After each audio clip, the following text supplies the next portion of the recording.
Welcome to Elevate and Thrive, Breaking Barriers for an Empowered Life. I'm your host, Jen Smith, and I am so excited to be on this journey with you. In this podcast, we are going to dive deep into the transformative stories of individuals who have faced adversity head-on, emerged stronger, wiser, and more empowered. I'm here to share those stories with you, to remind you that no matter how dark the night may seem, there is always light at the end of the tunnel, and there is a sunrise waiting to greet you. To inspire you to break through your own barriers, rewrite your own story, and to step into the light of your true potential. So whether you're facing your own challenges or simply seeking inspiration to elevate your life, know that you have come to the right place. Together, we are going to break barriers, defy expectations, and soar to new heights. Thank you so much for joining me on this journey. I cannot wait to see where it takes us. Remember, you are worthy, you are enough, and your journey to an empowered life starts now. Welcome, everybody, to this episode of Elevate and Thrive. I am so excited to have our guest today. She is an amazing yoga instructor. I just love her and I adore her. She is going to share a little bit of her story today of how she came into yoga and how it's helped her in her life, and just some of the really pivotal events that have happened to her that led her up to that point. And so I would love to welcome Adriana Ochoa. I'm so thankful to have you here. How are you today? How are things? Things are good. Summer's been busy as always. The learning never really ends. So right now I'm kind of in the midst of learning how to teach prenatal yoga, as well as juggling family and friends coming to visit throughout summer and just my regular work schedule. So life's been good, but it's busy, but I wouldn't have it any other way. So can you take us back to a really pivotal event in your life that kind of brought you to where you are today? So take us back to like the beginning of your journey, and can you tell us about some of the things that have happened that gave you the insight to be an instructor and see things how you do now? So back to about 4 years ago. Yeah, I was just going through a lot of life changes. I was in my mid-20s. I had gotten out of my first serious relationship, and I was kind of just like doing the party socialite scene with my friends and family and just having a good time. But then also like at the end of the day was just really like miserable and sad and not really happy with where I was in life, not really happy with my choices, not really happy with outcomes, would wake up with anxiety, would wake up like checking my phone, wanting to chuck it across the room, like, oh no, did I do that? And so I was just going through like a very pivotal time in my life. And I was also going to therapy. And for the first time in my life was with a therapist that I really felt like I connected with. I felt like she was really hearing me, listening to me, but also giving me a little bit of the onus of like, okay, well, how are you contributing to this? Which was like the first time that I had kind of allowed for somebody to check me like that. And it was like, oh, wait a second, like I can be the bad guy too. Whoa. So it kind of was like a lot of things happening all at the same time. And then there was just one night where we were all out partying and the night just went totally awry. And that next Monday, so this happened on a Saturday, that very next Monday, I had a therapy appointment of all timing coincidences. And my therapist just asked me, she said, okay, like, let's be real. Every time you tell me that you have the worst night of your life, like it seems like alcohol is a common factor in there. Like, do you think that you might have a drinking problem? And I was like, me, a drinking problem? Like, no way. Like, I don't have a drinking problem. Like, me and my friends just drink. Like, this is what we do. It's a small town. There's not much to do here. Like, it's just a part of the scene. Like, you don't get it. Like, you're not here with us. And she was just like, okay, well, I mean, I'm just listening to what you're telling me. And from all the facts I've gathered, like, this is kind of what it sounds like. So if you don't have a drinking problem, then why don't you at least try to go like 30 days without drinking? Like, if you really don't think it's a problem, then 30 days should be no big deal. And I was like, yeah, I can do 30 days, no problem. Well, come day 3, it was really hard. And I was like, well, wait a second. Like, maybe I do have a little bit of an issue with drinking if I can't even like spend a day without thinking like, man, I wish I had like a White Claw in my hands just to like let some steam off. I wish that I could just like let go a little bit more and not care a little bit more. And that's what drinking always was for me. It was like that crutch, that band-aid of like, oh, if you just have a couple drinks, then your life won't seem so big in your head. Like you'll just be able to be here and let loose. And yeah, that may have worked when I was like a teenager, but it wasn't working anymore in my mid-20s. So just definitely taking a big look at all those feelings that were coming up that I had blocked out for my whole teenage through early 20s life. Like I just had never really dealt with how to be sad, how to be anxious, how to be stressed out. I never felt these feelings without having like a drink or a cigarette in my hands. Like it always was a band-aid of like, these things will help me feel better. So after day 3, I was like, oh my gosh, I'm like 1, so bored. 2, I feel so anxious that I might break. But 3, like I can't. So I'm just like doom scrolling on my phone, like on Instagram, whatever. And then I saw this reel of this girl doing a headstand. And I was like, oh my gosh, that is so cool. Like I could never do that. And then I was like, wait a second, I could try because all of a sudden I had all this extra spare time in my hand. So that same day, I pulled out a yoga mat. I had already been doing some yoga Pilates workouts just for the workout part of it. And so I was like, okay, like, let's just try. So that day I pulled out the mat and I probably fell 300 times because I was not prepared at all. I just thought that I could flip upside down and be there right away, but that's not real life. So first I had to practice. I had to practice the small things like where to place your forearms on the mat. I had to practice where to place your crown on the mat. So all these small foundational steps that I just wanted to skip right past and just like get upside down. But it's like you need to go slow to get there fast. So slowing down, learning the basics, learning the foundational steps. It's like, yeah, Rome was not built in a day, but every day somebody was building Rome. So I like to just think that, okay, if I can just show up and just keep practicing a little, maybe someday I won't fall. So I did this for like the remainder of the 30 days. And then like on week 3, I actually was able to pop upside down. So it was not a long hold. It was probably for like 2 seconds. But the feeling that I had when I came back down and was like, oh my goodness gracious, I did not eat it. Like I actually like landed how I was supposed to. I got up how I was supposed to. And like that feeling of just like, holy moly, like I did this. Like I did this by showing up for myself. Like it was something that I wanted to do. It was something that nobody else could really help me with or anything like that. It's just I had to show up on my own. So that feeling was just like, whoa, I want to chase this forever. So then it was like, okay, what other poses can I learn? And so then it kind of became at first like, okay, I just want to learn all these advanced poses. But then what started happening was by learning all these foundational building blocks, I realized that it's the discipline that I was really craving because before this, I had never had like discipline in my life, so to speak. I did what I wanted. I showed up when I wanted. I would back out of things. I'd quit right away. Like if I wasn't good at it, I never really gave myself an opportunity to try. So in learning all these baby steps, what it really was I felt like I was a teenager all over again, like learning gymnastics or whatever. And it just was a feeling that I just wanted to continue to create the discipline, the falling down and trying again, the feeling of like, wait, I can do this as long as I practice. Those are things that yoga taught me. So those are things that I feel like I really learned on the mat. And by doing it on the mat, it allowed it to kind of ripple into my outside world. Before you know it, one of my friends randomly asked me if I wanted to substitute on like an intramural softball team.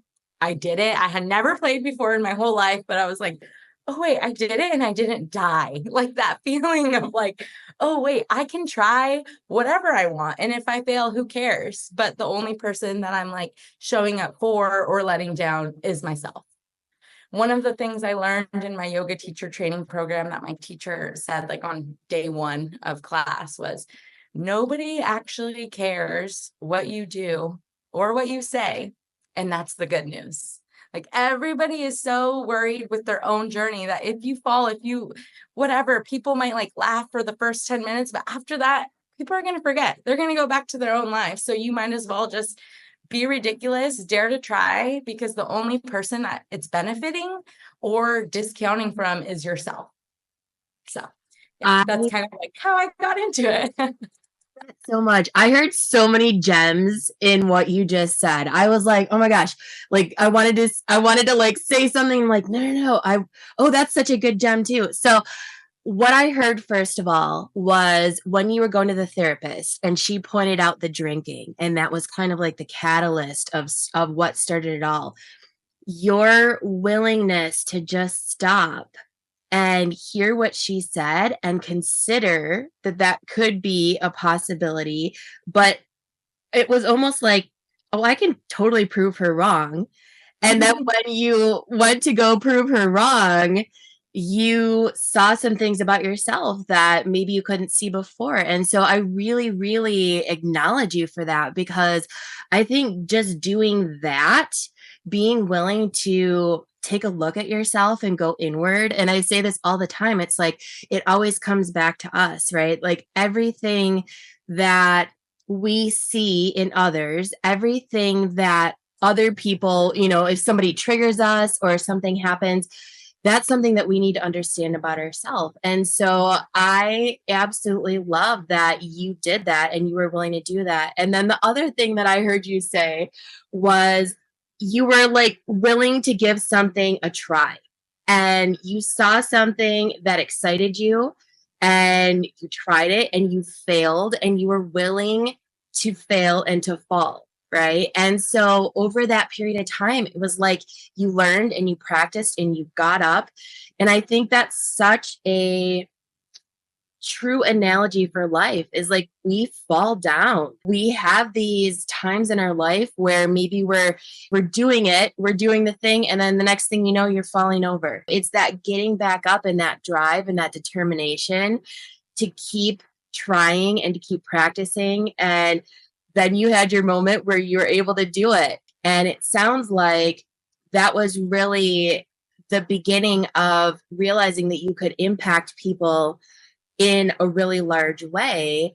How did you find the strength to keep going in those times when you felt like maybe you couldn't do it or things weren't working the way that you wanted to? Like how did you find that inner strength to get back up and try again after you fell? Yeah, so that definitely, like, it was not an easy thing. It's almost been 4 years in September now of no drinking, and in the beginning, it was really challenging. I think one of the most challenging parts that I wasn't completely ready for, it's like everyone says, like, "Oh, yeah, like, if you change your life, typically your friends change too." I did not realize, like, how true that was. Like, in the very beginning, I definitely had to separate away from it. Like, you kind of have to withdraw and say, like, "Okay, like, if I'm there, I know that I'm going to want to drink." So kind of having to pull yourself away. And then also you need support. So kind of finding who are the new people that you can surround yourself with that support your dream, support what it is that you want to do. They're supporting your goal, and also kind of be your own resource in a way. So really for me, finding my village, like my people that I could lean on for support, my friends, my family that I could just vent to, that would love me for the mess that I am, because we're all messes, right? I think that we're all like walking, living, breathing messes. And the point is just to find your people, and also like finding that within yourself. So whether it be hobbies, whether it be meditation, I started meditating for like the first time in my life. And that was so hard and so challenging because yeah, finding stillness and in a world that's always like demanding for you to do more, for you to be engaging, like all these things. But it's like, whoa, there's so much strength to be found within yourself and within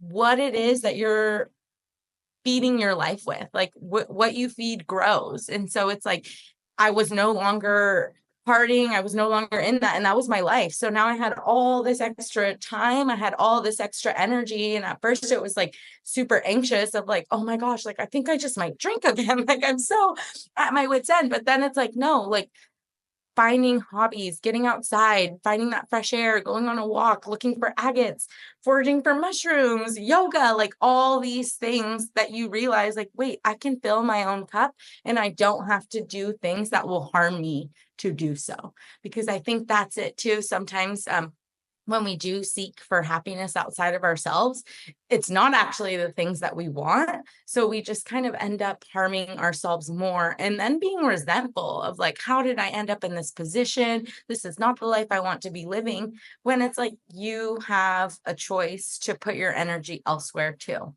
So I think just really finding a strong village, my people that really saw me for like, hey, we understand. Because I mean, yeah, that's it too. Being honest, a lot of times those friends and family that are your village are people that you've hurt before in the past. So talking to them, having them see that, hey, yeah, you might have been this person in the past, but you are actively making an effort to change. And we see that and we respect that. And we will hold you from here and go forward, because we can't hold you for your past anymore. That's not fair to you. And also not only that, but me doing that for others. So me looking at others and saying, okay, if I want this done for me, I can't be holding you for your past either. I can't be holding you for the expectations I have for your future. All I can do is look at you and hold you for who you are in front of me today in this moment.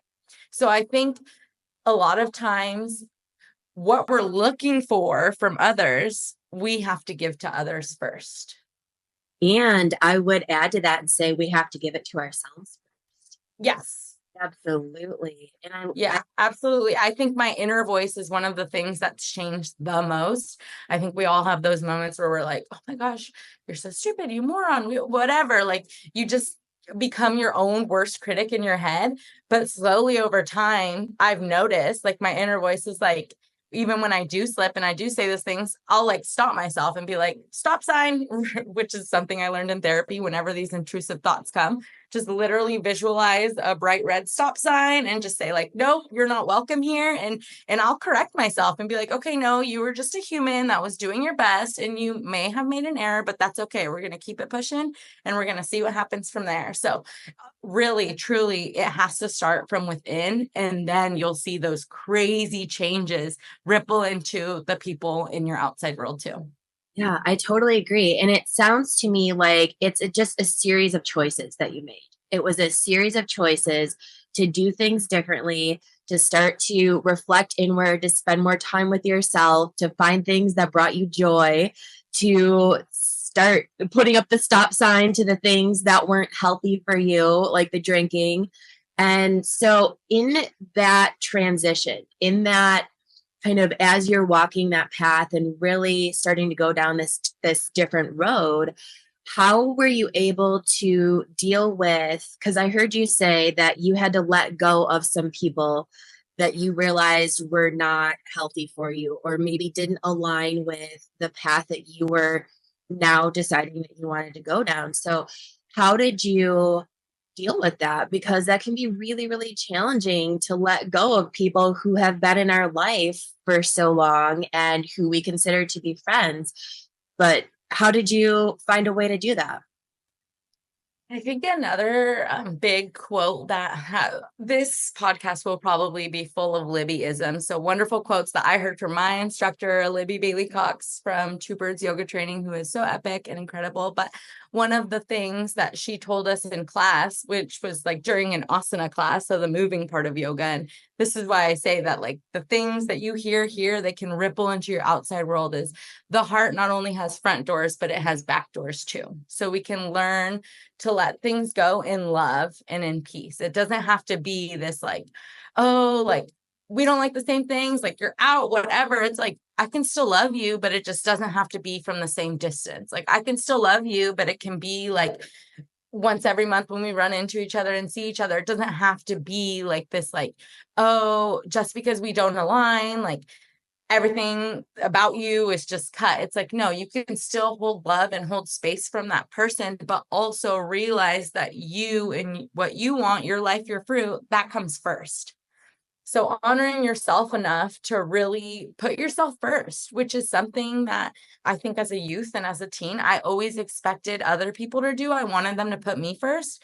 but how could they when I never put myself first? So it's just that of like saying like, no, if I want to be like taken seriously, then I have to be the first one to set the example, and I have to show up for myself first completely. So still remembering that you can love these people, and just because you're not as close to them as you once were, that's okay. Like concealment is usually a revealment of another form. So although those people are no longer like close staples in my life, now I have a whole new fresh set of players who are close staples in my life. So it's like once you let go of one thing, you make so much space for something else. And I truly do think that every single thing that happens to us happens exactly as it should. And it leads you exactly to where you're supposed to be. Like so many things that happened in my past that I didn't understand. Like, why is this happening to me? And it's like, I look back now and I'm like, I would not be where I am today if every single one of those things hadn't rippled into something else. So just honoring the process too, and just remembering that like, hey, there is a higher plan, and I'm so in good hands, and whatever is meant for me will find me, as long as I'm willing to see that too. So as long as I'm willing to do a little bit of action, as long as I'm willing to remember what it is that I want, things will fall into place. I totally agree with you. Like I said, I just hear so much wisdom in all the things that you're saying. That's one of the reasons that I just love you so much. When we take these things and we learn from them and then we use them to help other people, I think that is what life is all about, right? So when you look back at your journey, how do you your lessons so far will be able to help you impact others? And do you have like maybe a message or a lesson that you want to share with people that might be facing some similar challenges right now in life? I think just the main one is give yourself full permission to be human. So, yes, we will do our best. We will try our very best, but also being so real and remembering that we still have our human emotions. We're still going to drop the ball. We're still going to hurt people's feelings.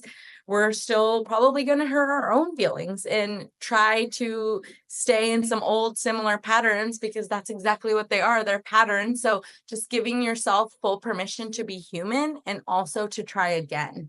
So, okay, yeah, I may have fallen off today. I didn't go to the gym. I didn't eat what I was supposed to be eating today. That's okay. Like come back and try again tomorrow. So, and I think that really starts when you allow it again to yourself. So everything's when you do it first to yourself. So I will not be able to help anybody unless I can show them that, hey, I'm a human too. And I drop the ball too. And I mess up too. When I'm teaching a class, how many times do I get my lefts and my rights mixed up? And guess what? Every single class I've ever had that I felt that people have said like, hey, that was a really good class. I think that the thing that they have in common is I made a mistake and I laughed about it.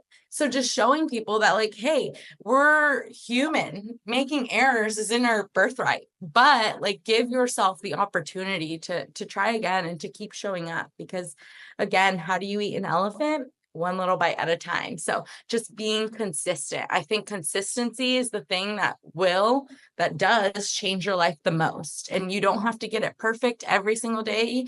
You don't have to get it perfect every single week. In fact, there's no such thing as perfect. Another Libbyism. Practice makes improvements, because there's no such thing as perfect. So that is another message that I really want to share with people, is that there is no end game. There's no perfect stepping stone. We're just keeping going for the experience part of it. So just remembering how blessed we are, how lucky we are. We're walking miracles. I mean, we're like animals with a conscience. So what a gift it is to be able to be this curious, to be this daring, to be this brave, to be this resilient. We are so resilient. We're water. I mean, that's why I named my business Breathing Waters Yoga, because we are breathing bodies of water, and the quality state of water is resonant. So by nature, we are fluid beings, and we can change and evolve whenever we want. And I think so many people are scared of that. I think so many people are scared of change. It's like, when we've done something for so long in a certain way and it's just what you know, it can be really, really scary to make changes and to do something different because when you, like in the example of your story, is like the decisions that you made impacted some of the relationships in your life, right? And so I think that that's one of the things that holds people back oftentimes from making these changes that could really be beneficial and make their life better in some way is that they, first of all, haven't experienced whatever it is that they want to change before. And so there's just this element of not being sure or lacking confidence that you can do it. But then second of all is like, what is the impact of this decision on what I know to be true right now? Do you have any thoughts on that? Yeah, there is a wonderful book called Feel the Fear and Do It Anyway. I think it was like written in the 80s or early 90s. And it was in my mom's library, and my mom has tons of self-help books, but that one in particular like caught my eye because I feel like definitely fear has been a constant in my life. It's just like, well, what if I fail? Well, what if this happens? Well, what if this happens? I'm such an overthinker that I tend to think of every single thing that can go wrong. And so I read that book, and one of the messages it said is like, fear is your body and brain's way of keeping you safe. So fear does help to keep us safe, right? If I'm if I'm in a dark alleyway at night, I'm going to be scared, but it's myself wanting to protect me. Like, hey, look around, be aware of what's around you. So fear does keep us safe, but fear also can keep us stuck. So sometimes in life, it's like, okay, feel the fear and do it anyway, because the fear is not going to go away. It's your body's defense mode. You're in survival mode. You're like, I just want to survive and I want to live. But if you can push past that fear and just do the thing anyway, a lot of the times you'll find is one, you didn't die, and two, the worst case scenario that you thought was going to happen didn't happen. And three, you might actually feel really good from whatever it was, whether it's being upside down on your head or whether it's playing a new sport that you've never tried. Like, feel the fear and do it anyway. And a lot of the times you're going to wind up way better than you thought you would have landed. So just to really push past that and understand that fear is something that's never going to go away, especially given certain circumstances that we've grown up with, certain traumas that we carry in our life, that's going to exacerbate that fear in that area. But proving to your brain that, like, hey, you can go through a similar experience and the outcome will be different. Every time you can do that, you're rewiring your brain in a sense. And slowly that fear will maybe start to dissipate. And then you can just see where you can go from there. So yeah, I think just really understanding that fear is something that we are always going to feel. And a comfortable life is one that's not challenged. So if you're staying in your same routine, your brain's like, okay, this works for me. I'm not dead yet. And I'm good. So I'm just going to keep this up. But taking yourself out of that comfortability can sometimes lead to some of the greatest changes in your life. So really just maybe writing down what are the things that scare you, and then just thinking back to like, okay, what of these things kind of stem from my childhood and are things that are in my brain, like from my youth, that I can let go of, things that aren't true anymore. Like, I was afraid of the dark at night because I used to watch like scary movies before bed or whatever. And it's like, okay, now I don't watch scary movies before bed and I know there's no monster underneath the bed. So just kind of getting over small fears like that and relating it back to your youth, because most of the time, the things that we are afraid of, the things that we don't want to happen are things that have happened to us before.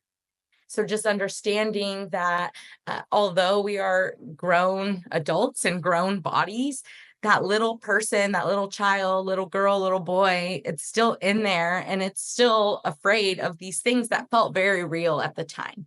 So giving that part of you so much love, giving yourself an inner hug, so to speak, and just reminding yourself that like, hey, you've got your back today. And you may not have been able to protect you from what happened before, but you can change the outcome today. Yeah, absolutely. There's a quote that I love, and I heard it from Will Smith, but I'm not sure if he's the one that said it first. But He said, everything that you want is just on the other side of fear. And I use that in all of the moments that I have something that's scary coming up for me, because it is so easy to let that fear get in the way of forward progress. And so every time I have a moment of fear, I do that and I tell myself that, and I pull out that stop sign that you mentioned, and I'm like, hold up. These thoughts are not helping me right now. I acknowledge that there's fear, but why is that happening? And so, what I've found too that can be really helpful is questioning what is the fear? Because, like you said, there's genuine fear, like there's fear that can be really helpful to you, like the dark alley situation that you talked about. But then there's just fear of the unknown. And when we give into the fear of the unknown, that's what keeps us stuck. And so I absolutely agree with that. Everything that we want is just on the other side of fear. So, Yes. yeah. I think that you said it perfectly. Exactly. It's like, just because you don't know what will happen doesn't mean it couldn't change your life in one of the best ways ever. So just free fall, free fall and feel the fear and do it anyway. How do you feel like your life has transformed as a result of these choices and decisions that you've made? I definitely have a lot more patience, not only with others, but with myself. And I think that another big thing that's kind of helped me change has been just the willingness to try. So, like with my nieces and my nephews, I'm kind of like the crazy auntie because they know that they can come to me and say, like, will you do this? Will you draw this or whatever? And I'm always like, I can try. I can try. Like, I think it's that, like, the biggest thing about me that's changed is my willingness to attempt anything at all. So before it was just like, no, I can't do that. I won't do that because I'm gonna make a fool out of myself or whatever. So the thing about me that's changed the most is the willingness to try. And that is what I kind of say to everyone in my classes. It's like, hey, just everything is optional except for your breath. Just do your best and try. It's like, that's kind of one of the only things that I think that we can do every single day is try.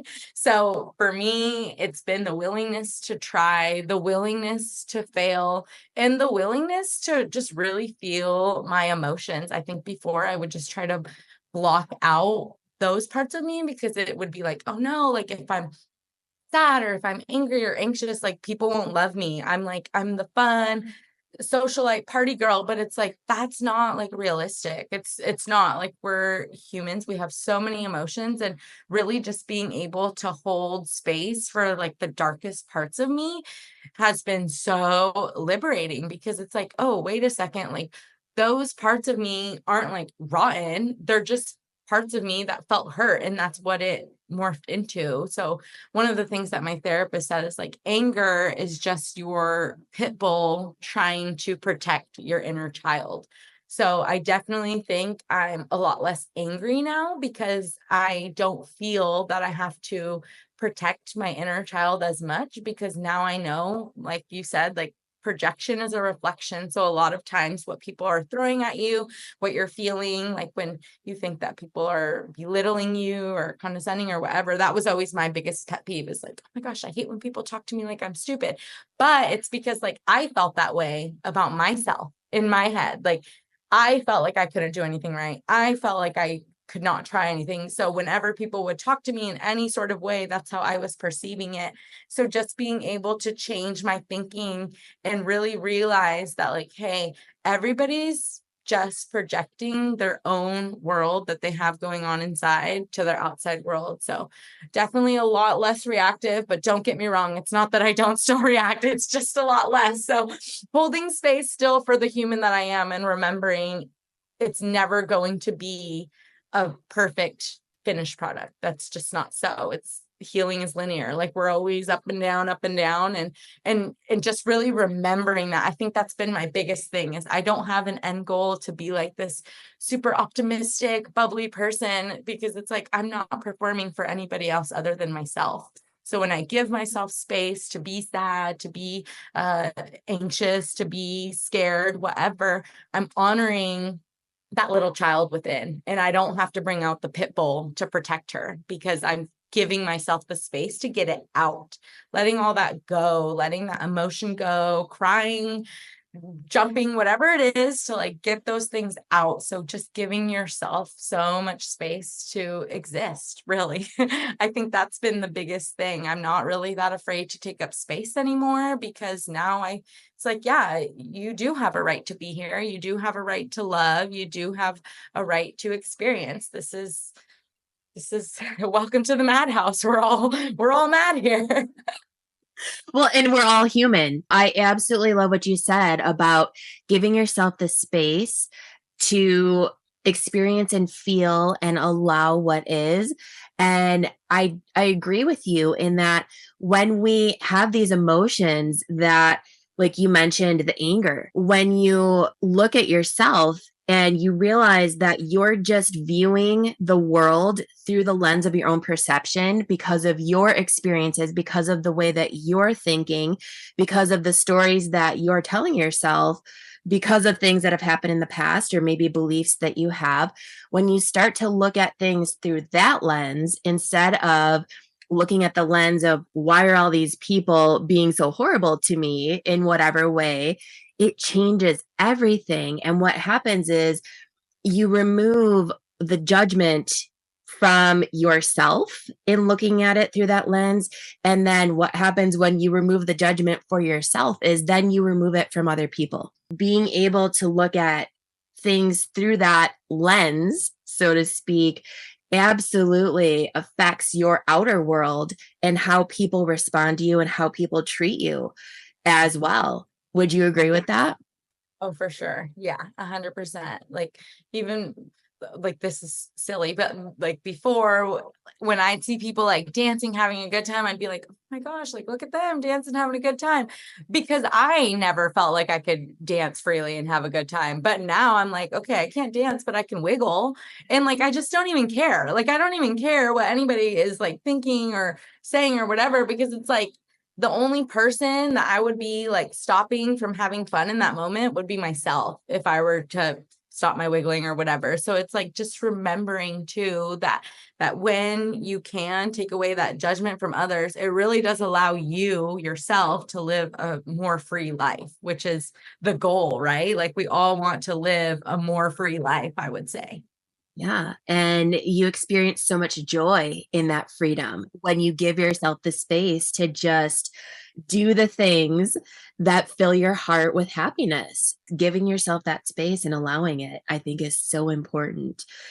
So, okay, as you continue on your journey, I know that you said that you don't necessarily have like a specific goal or like an endpoint in mind, but how do you envision your life unfolding? And can you talk about maybe a legacy of some sort that you would like to leave behind with all of the things that you're learning and your wisdom that you have? I definitely want to leave a legacy of just like, hey, how you are is enough, but also, what do you want? So just getting really real with yourself and taking like a complete inventory of your life, of your friends, of the choices that you make, of the people that you surround yourself with, the media that you consume. Everything determines your outlook. So everything that you are consuming, what you're feeding, it grows. Where you direct your attention, that's where your focus goes. Like, so I just really want to remind people that like life is a ripple in a sense. So whatever you're doing now will ripple into what you want it to go, where you want it to go next. So just being conscious of like yoga. What is yoga? Intention, attention, and breath. So as long as you are doing those three things, this is good yoga. And just like for me, I always say like, oh, spread good ripples. That's what I want my legacy to be. I want it to be like spread good ripples, because whether we realize it or not, what you do affects the world. So what you do, the way that you're talking to the cashier checkout gal, that is affecting the world, because she's going to go home and talk to people, and maybe the way she felt that day or what have you. So the things that you do, they do ripple, whether you realize it or not. And who you are is important to this world. So what do you want? go do it. So that is really one of the main things that I think is just like spread good ripples, be a good person, and remembering that like that's good yoga. So yoga is not just the moving part. That's just one of the 8 aspects of yoga is the actual physical moving. So like the first 2, the yamas and the niyamas, they're your ethics and your morals. So take a look at your own ethics and morals and see how you're moving in your own world and in the outside world. So are you being an honest person? Be honest with yourself, be honest with others. So truth hurts, but it also saves. So just remembering that being honest is really one of the best gifts that you could ever offer to anybody, especially yourself. That's one of the main ones. And then being non-harming. So again, non-harming, not only with others, but with yourself. So again, going back to that internal voice, how do you talk to yourself? That's probably going to be how you talk to others too. Self-study. So the learning never ends, right? We need to keep learning, because the only things that really are constant in life are change. So the things that worked 10 years ago might not stand true today. Being on the lookout for that knowledge consistently. So remembering that you have that onus to contribute to society. So contribute in a way that will leave the world a better place than you found it. And I think just realizing too that how much the world affects us. Like one of the little problems that I see around town all the time, it's like there's trash everywhere and people are like, well, I'm not going to pick it up. It's not my trash. It's like, okay, yes. But if everybody thinks that way, then we're going to have a really dirty world in no time at all. Like getting that onus of, okay, even though it's not my trash, it is my world, it is my street, and I'm going to pick it up no matter what. And who knows, you might notice that inspires your neighbor to start picking up their side of the street too. This is what I mean by the ripple effect. So don't just be a good person for yourself, be a good person because the world needs it. If we keep spreading those good ripples, the youth of tomorrow will see and they'll follow in your footsteps. So just remembering that the little eyes are watching, and they're watching us right now. And the things that we do, it's going to inspire or make them just as whatever, like uncaring as the rest of the world seems to be turning these days, but remembering that we can get that back whenever we want. So just continuously trying to spread good ripples. And again, if you drop the ball today, that doesn't mean you can't try again tomorrow. Yeah, I love it. Be the change that you want to see in the world. 100%. Yeah. And I love what you said about, picking up the trash, because it's like that might not be yours, but do you want the world to be better? And so I truly believe that you sharing your story, sharing your journey today makes the world a better place because you're in it and you have chosen the path that you've gone down, makes the world a better place. And so I just thank you so much for being on here and sharing that with us. Can you tell people where they can find you? Talk a little bit about your yoga and your studio and what you're doing and where people can find you. Yes. So right now I'm teaching asana practice. So that's the physical parts of yoga 4 times a week. I teach twice at Reps Fitness Gym. So Tuesdays and Fridays. And then I teach twice a week in my studio space. That's Wednesdays and Thursdays.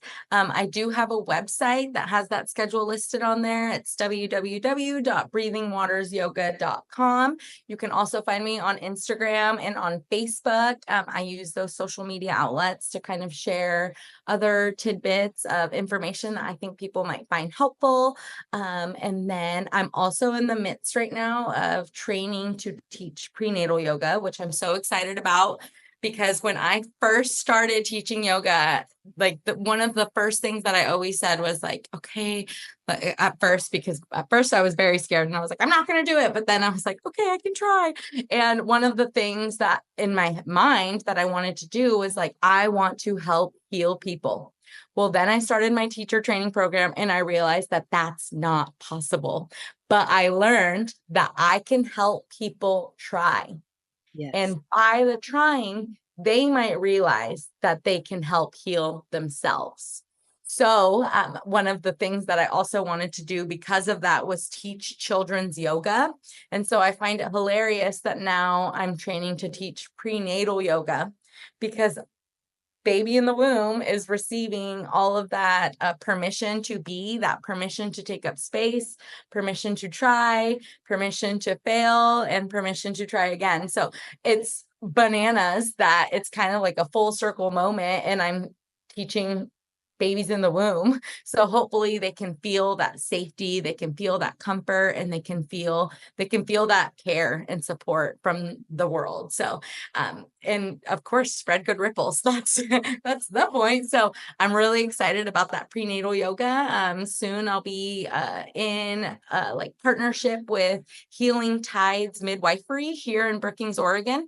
So yeah, if you give them a follow on social media, I'm sure we'll see updates there. And then I'll also be posting about it on my website once that gets up and going. I love it. I love it.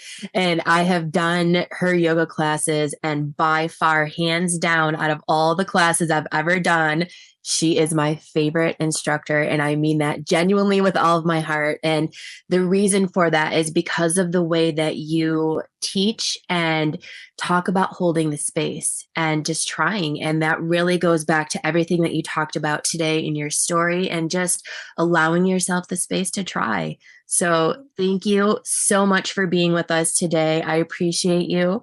And just keep up the good ripples, girl, because you are rocking it.